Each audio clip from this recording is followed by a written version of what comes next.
This is the fourth of 7 quilts in this series, called Baby Owls for Cameo.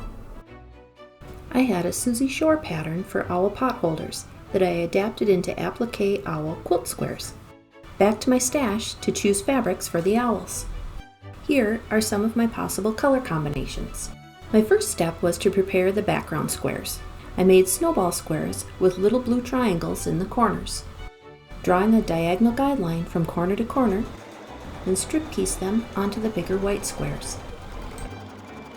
3 different pupil options: open, half-mast, and sleeping. I traced the pupil shapes onto Steam a Seam Light 2. Then I appliqued to the white iris fabric.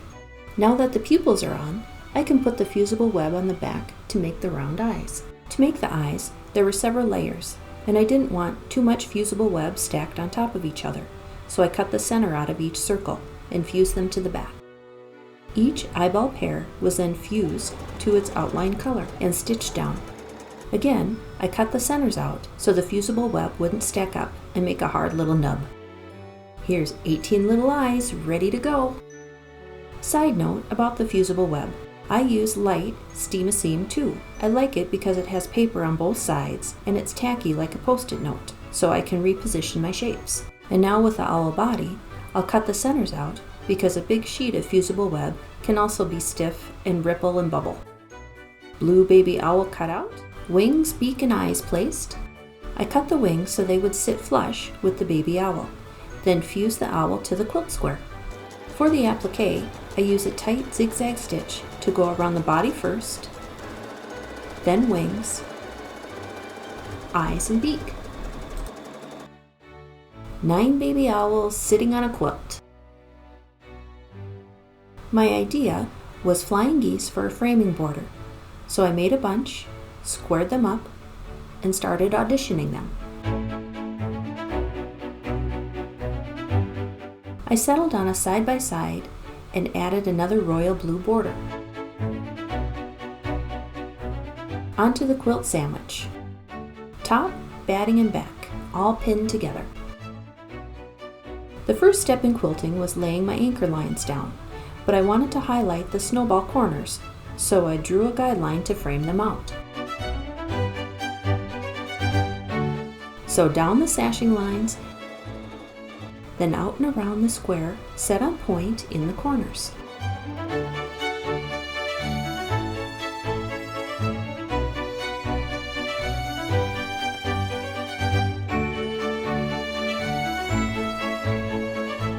Here's an outside bottom corner. Then I started practicing free motion quilting motifs for the corners.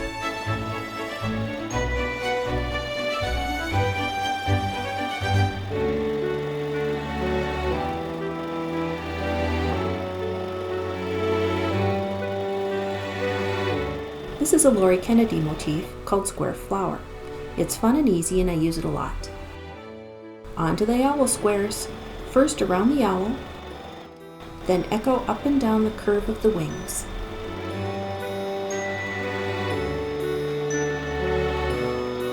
Around the eyes and beak,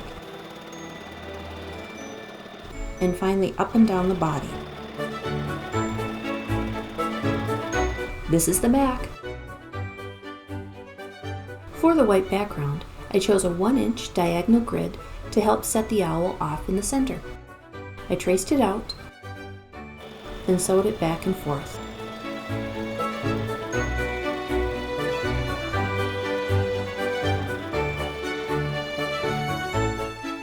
Front and back. I was unsure what to do with the final border.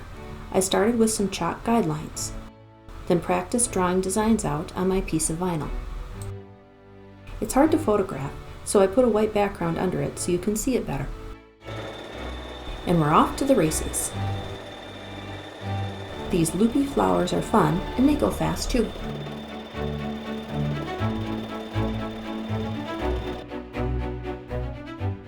Then a wavy double line border. Unfortunately, I really didn't like this part, so I picked it out and tried again with parallel lines. Up and down and up, over and over. It's fun to get in the zone and lose myself in it.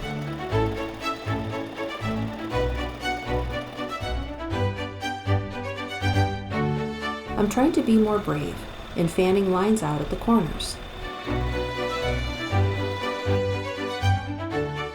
And there it is, baby owls for cameo. Tune in next time for Dragon Star for grandbaby. Thank you for watching. Have a nice day.